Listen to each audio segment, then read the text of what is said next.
ጠብቄ ነብዬን ሄጄ ጠይቃቸዋለሁ ብሎ አቡዘር ጥያቄያቸውን ይዞ ወደ መዲና ተመለሰ። አንተ የአላህ መልእክተኛ ሆይ ወደ የመን በላኩኝ ጊዜ እርሶ እንዳስተምር የየመን ሰዎች ክርስቲያኖች እዚያ ነበሩና ነጅራን የምትባል ቦታ ላይ ያ ኡኽተ ሃሩን አንቺ ሃሩን እህት የሚለውን ቃል አንስተው ጠይቀውኛል። በሃሩንና በማርያም መካከል በርካታ ዓመታቶች አሉ። እንዴት እህት ብሎ ይገልጻታል ተብሎ ተጠይቀው ነበር። ከዚያ ነቢያችን ሰለላሁ ዐለይሂ ወሰለም ይህ የስም መመሳሰል ነው ብሎ ተናግረዋል። ኢነሁም ካኑ የሰሙን አውላደሁም ቢአስማኢ አልአንቢያ አለዚነ ካኑ ቀብለሁም ወሷሊሒነ አለዚነ ካኑ ቀብለሁም የስም መመሳሰል ነው ብሎ ነቢያችን ሰለላሁ ዐለይሂ ወሰለም ነግረዋቸዋል። ገብቷቸዋል። ባለፉት በዘመናት በነበሩ ሰዎች ይሰጡ ስለነበር ነው ማነው ስማቸውን እዚያ ሰይማቸው ስለነበር ነው ብሎ ተናገሩ። ሁለተኛው እርሱ ራሱ ነው ቢሆንም ያስኬዳል፣ ችግር የለውም። እንደም ታውቃላችሁ መርየም ዓለይሃ ሰላም ከሃሩን ዘር የመጣች ነች። ስለዚህ አንድን ሰው ባልጠበቁበት ቦታ ሲያገኙት ጊዜ እንዴ ከእንትና ዘር አይደለህ እንዴ ማለት የተለመደ ነው በእኛ ራሱ ተጫዋል።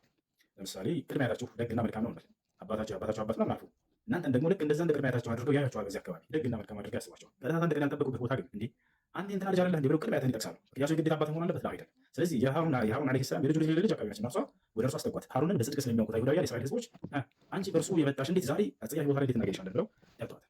ሶስተኛ መልስ የሃሩን እህት ተብሎ እርሱ ራሱ ቢታሰበም ችግር የለውም። እንዴት ከተባለ ሙስሊም ወንድም ነው አይደለ? ኢነመል ሙእሚኑነ ኢኽዋ አማኞች እንደማማቾች ናቸው። በዚህ እንዲያስኬዳል። አራተኛ መልስ ሲጀምር እዛ ቦታ ላይ አሏት እያለ ነው እየተናገረ ያለው አስተውላችሁ ከሆነ አንቀጹ ያ ኡኽተ ሃሩን አይሁዶች አንቺ የሃሩን እህት ሆይ አሏት እያለ ነው ቁርአን የሃሩን እህት ነች እያለ እያረጋገጠም አይደለም። ለምሳሌ ፈርዖን እንዲህ አለ ብሎ ስለተናገረ ያን ቃል ቁርአን ራሱ እያጸደቀው የፈርዖን ንግግር አይደለም። ፈርዖን እንዲህ አለ እያለ እየተናገረ ነው። ያ እንደ አጠቃላይ እዚህ ቦታ ላይ ወደ ሃሩን ዓለይሂ አንዴ ከይቅርታ ጋር ጨርስ። ስለዚህ እዚያ ቦታ ላይ ነቢያችን ሰለላሁ ዐለይሂ ወሰለም በግልጽ ሲናገሩ የስም መመሳሰል እንጂ ያ የሃሩን የሙሴ ወንድም አይደለም ብሎ ነቢያችን ሰለላሁ ዐለይሂ ወሰለም ተናግረዋል። ያ ኡኽተ ሃሩን ማ ካነ አቡኪ ኢምረአ ሰውኢን ወማ ካነት ኡሙኪ በግያ፣ አባትሽ መጥፎ ሰው አልነበረም እናትሽም አመንዛሪ አልነበረችም። ስለዚህ ጌታም ተተሽ ነው ይሄ ልጅ አባት። በዚህ ጊዜ ዒሳ እንዲናገር ተደረገ። ዒሳ ምን አለ? ቃለ ኢኒ ዐብዱላህ። ዒሳ የመጀመሪያ የተናገረው ቃል እኔ የአላህ አገልጋይ ነኝ አላቸው። አጣኒ አልኪታብ መጽሐፍን ይሰጠኛል ወደፊት ወጀዐለኒ ነቢያ፣ ነቢይም አድርጎ በመካከላቸው ያስነሳኛል። በሚገባቸው በራሳቸው ቋንቋ እናገራቸው። ገና ተወልዶ የመጣ ልጅ መናገሩ ተአምር ነው አይደለም ነው። ተአምር ማለት ማለት ነው ከሰዎች ህግና ልማድ ወጣ ያለ ስርዓት ነው። በሰዎች ህግና ልማድ ህፃን ልጅ ከተወለደ በኋላ ሊናገር ይችላል ወይ? አይችልም። ይህን ህግና ስርዓት ጥሶ መጣ። አላህ ይህን ያደረገው ለማን ነው? የማርያምን ክብር ለማስጠበቅ ይወዳታል፣ ያከብራታል። ምክንያቱም እርሱን አላህ በጣም ትገዛለች። አላህ ወደ እርሱ የሚመላለስ ባይሆን አያሳፍረው።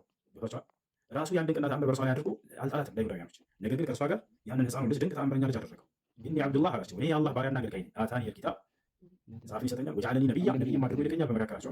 ወጀዐለኒ ሙባረከን አይነማ ኩንት፣ በየሄድኩበትም ስፍራ ብሩክ ያደርገኛል፣ የተባረከ ያደርገኛል። አይነፈዐ ሊናስ፣ ለሰዎች ጠቃሚ ያደርገኛል ማለት ነው። ያ ማለት አላህ በሰጠው ኃይል ተአምርን ያደርጋል። ሙታንን ያስነሳል፣ ማየት የተሳናቸውን ይፈውሳል፣ ለምጽ ያለባቸውን ይፈውሳል፣ መስማት የተሳናቸውን ይፈውሳል፣ መናገር የተሳናቸውን ድዳዎች አፋቸውን ይፈውሳል። ይህን ሁሉ ያደርጋል። አሜን ነው። ይህን ሁሉ ተአምራት እንዲያደርግ አላህ ሱብሓነሁ ወተዓላ ቀብቶታል፣ መርጦታል። ይህን ሁሉ ተአምራት ሲያደርግ ብሩክ ያደርገኛል አላህ አላቸው። ለሰዎች ጠቃሚ ያደርገኛል። ወአውሳኒ ቢሶላት ወዘካት፣ ሶላትን እንድሰጥ ከገንዘቤም ዘካት መስዋዕትን እንድሰጥ ያዘኛል። ወበርኒ ቢዋሊደቲ፣ በእናቴ ላይ ደግሞ መልካምን እንድወድ አዞኛል። ወለም የጅዐልኒ ጀባራን ሸቂያ፣ በእርሷ ላይ እምቢተኛና ትዕቢተኛም አያደርገኝም ማለት ነው።